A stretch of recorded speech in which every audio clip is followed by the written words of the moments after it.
Hi guys, this is Chris Cartaya, and if this glass of tips will keep falling on me, I'll be really happy. Because, let's see here, you usually will see me modding in my room. I usually do stuff. Today is no exception. Now, I've seen some of my friends have taken the worker heads and glued them. But I've noticed a few things they're doing wrong. A few things.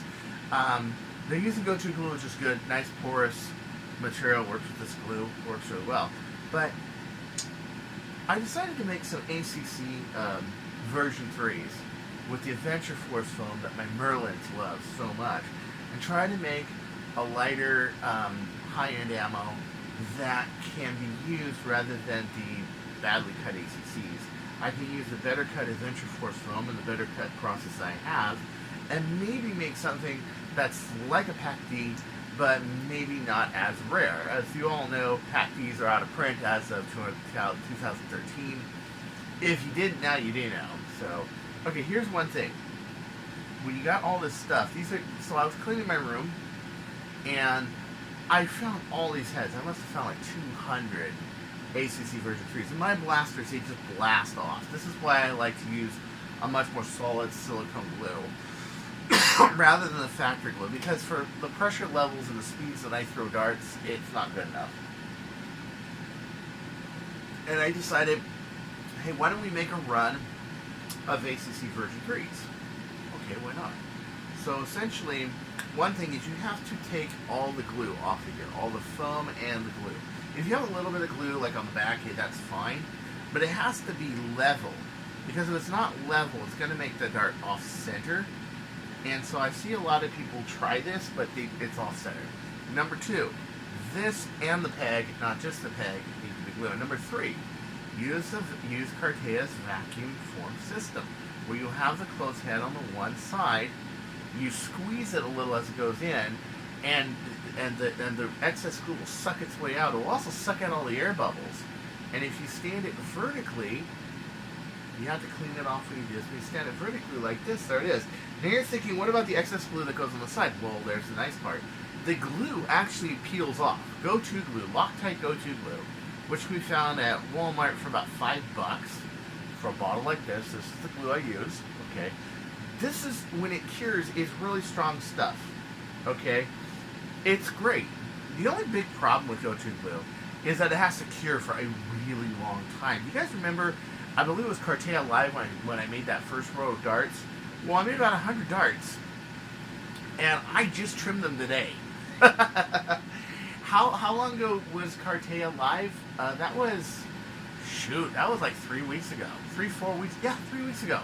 I did the first Cartaya Live episode 3 weeks ago, and I let it dry for that long, enclosed. And what it does is it slowly cures it. But the bead, the glue bead on the inside, oh, it was perfect. Like, you can look inside the dart, it was perfect. And that's going to seal it from the head getting pressure and blowing off. See, a lot of these ACCs and workers, they don't pay that much attention to gluing and trimming. I really feel that if they improved that, you'd have much nicer darts. But of course, those kind of darts are really more needed for high-end springers, snipers, that sort of thing. Something that can really use the accuracy. But the other thing is, like Ragnar Oktoberfest, I go to BTA match for Ragnar Oktoberfest, I'm going to need to use softer head darts. Even silicone can crush a cage, like a Stefan, like a Eclipse cage, okay, or a high crush cage. And I understand that's a problem, and I want to make darts that fit the need. But at the same time, I'm also one of those people who, instead of rate and fire my ways out of a zombie situation or a situation with players, I like to shoot my way out with as few darts as possible. It's much more efficient, and it's a lot more fun. It is, however, a little more hard work, because you gotta shoot. You gotta skill. I mean, I shoot every day at this target. I would say twice a week outside. No shit. I shoot all the time. I am always shooting my blasters, bird of prey. Lately it's been the long shots, because I've been working on the long shots a lot lately. But usually, Mauser fire, yeah, it'll get a go at least every day. You know, the ones that don't get everyday use is like the pigeon doesn't, because it's Lipo, okay, and a few others. But I practice with my aim, and I practice tactically drawing and drawing from holsters, everything like that. It is a little more disciplined. It's not just cut and run and go. One reason I do like springers is for that reason, is that you can just, the blaster can sit in there. You can be, well, why don't I show you right now? Okay. 1 second. My blaster could be sitting right here, just like this. And I can decide, you know what, I want to shoot at something. I should find a better dart, but I think this will work. Hold on a second. Yeah, this one's kind of crushed, but I can just take a offhand dart and go, you know what? Mr. Spaceman hasn't been nice to me lately. He's not grateful the accommodations I give him. Yeah. What are we going to do about it, right? What the hell are we going to do about it? Alright, well, this is what I'm going to do about it. See, I can just decide to do that. Just right off the bat. Just boom, bam, bingo. Just like that. Okay? That's the cool thing about having, like, a really powerful springer. Also, your accuracy is really good.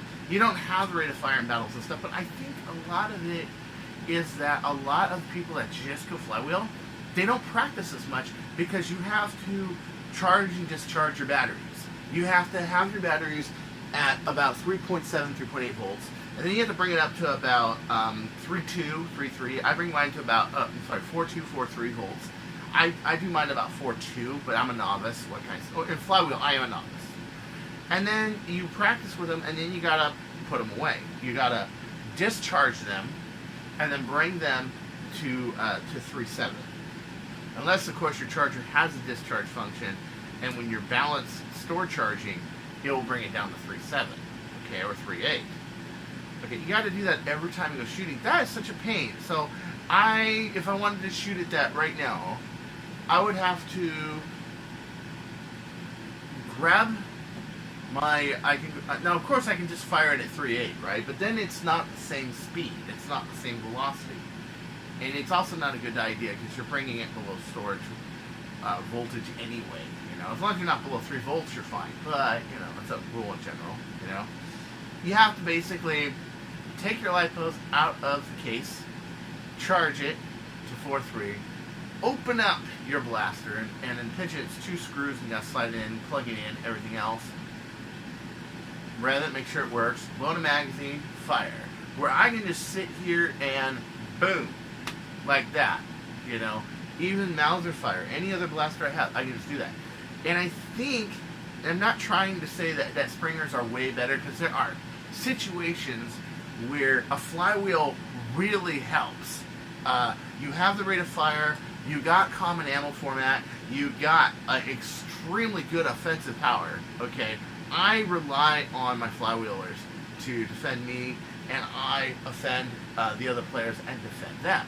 So, I have this symbiotic relationship with flywheelers. This is why I don't sit here and think that flywheel sucks or anything else, which you hear a lot from a lot of elite springers. But I will say this as an observation. I really think that a lot of flywheel players do not get enough practice shooting their flywheel blasters. And maybe, I mean, you could, okay, conceivably you could do this. You could go like, okay, IMRs. All right, I can change out, you know, put in a AA cage and throw IMRs in there, sure. But and if it's not for a battle, you're not out in 120 degree heat or 100 degree heat or whatever. You're not overly straining it. Sure, that would probably be okay.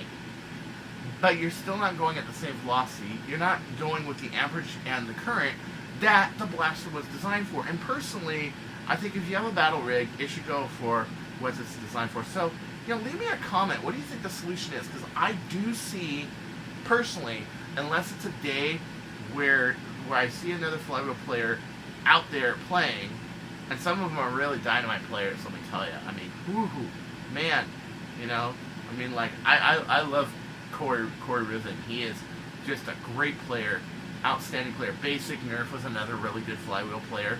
But now you can't even just pick up a blaster and fire away. I remember back in the day where I used to have like a pair of stripes, and I used to run a Hailfire, and I used to run lithium ions in them. Okay, yeah, Don't do that today. That's bad news. But back in 2013, that was a very common practice. And I used to be able to just check the battery and check it out. You know what I mean?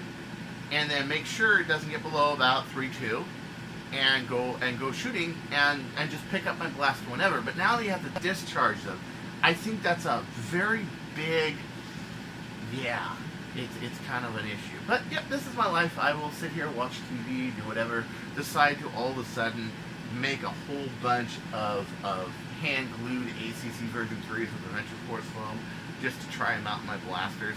And if they ever pack these again, and I hope they do, I think the Nerf Singapore community was really onto something there. It was a very good ammo format.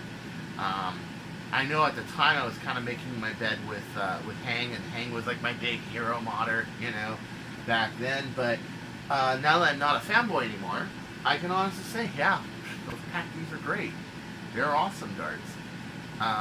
It is definitely worth its trouble. I mean, a lot of people go, I'm sure a lot of you right now are like, what are you doing? I can just go and buy like, 1,000 worker darts for like $30 or something, or $40 or something. Shit. Yeah, but it's not going to be glued. Okay, here's a worker head. Let's try this. It's not going to be as well glued. That's the whole thing. Glued, center trim.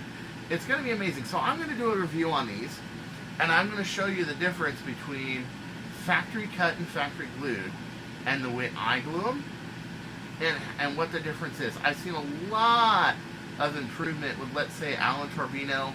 He uses a certain kind of foam that his Merlin seems to like, because he has a lesser degree of a spin, but really nice work.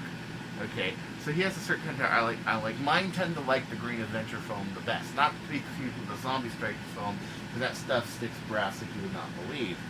And we are going to world test these out. We'll put them head on head together.